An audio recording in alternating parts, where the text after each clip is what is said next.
Bryan Harsin has been fired at Auburn. Who will Auburn hire now that Bryan Harsin, after a little over a year and a half, is already on his way out?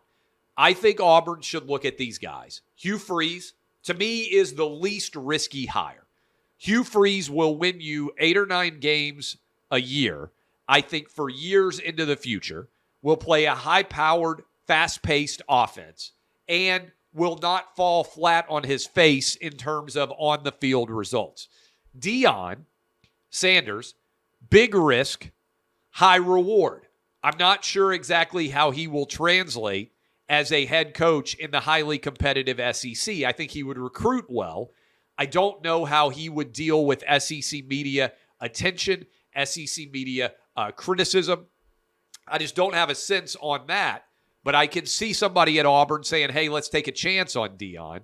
I also think you have to make an effort at Lane Kiffin. I don't think he would pull a Tommy Tuberville and leave Oxford to go to Auburn, but I think certainly you make that call. I think you could look around. I think certainly you could go up to Kansas with Lance Leopold and make a move there that potentially would look pretty solid. I think you could make a run down to TCU, given how good he has been in the first year there, and potentially make a run there. I think you have to go down to Baylor and at least make an inquiry there. I think you could look at Matt Rule, the previous Baylor head coach, who's now sitting on the sideline. I think there'll be a lot of people that are interested in Auburn because you got a brand new AD who's coming over from Mississippi State. You're going to have to pay $7 or $8 million a year to get somebody. But to me, I think this is going to come down to Hugh Freeze or Deion Sanders. I think that'll be the choice that Auburn ends up making. You can go put your opinion out there. You can go vote, get all of that floating around in the cosmos, so to speak. I don't know if he would leave. I also think you could make a call to Oregon and see whether you could steal away Oregon's coach Dan Lanning like they stole away Mario Cristobal down in Miami, although that hasn't worked out very well for Miami so far on the field. They are, however, recruiting at an incredibly high level.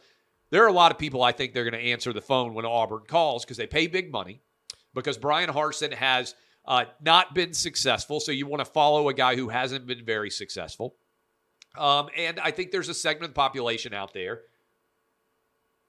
that looks around and says, hey, we have to make a big step up. I said this at the time they fired Gus Malzahn. I said, if you fire Gus Malzahn and end up with Bryan Harsin, I'm not sure that you've really made a big step up. I think that Auburn is going to make a big step up here, particularly because there aren't, I don't think, going to be very many SEC jobs open. But that's how I would break everything down.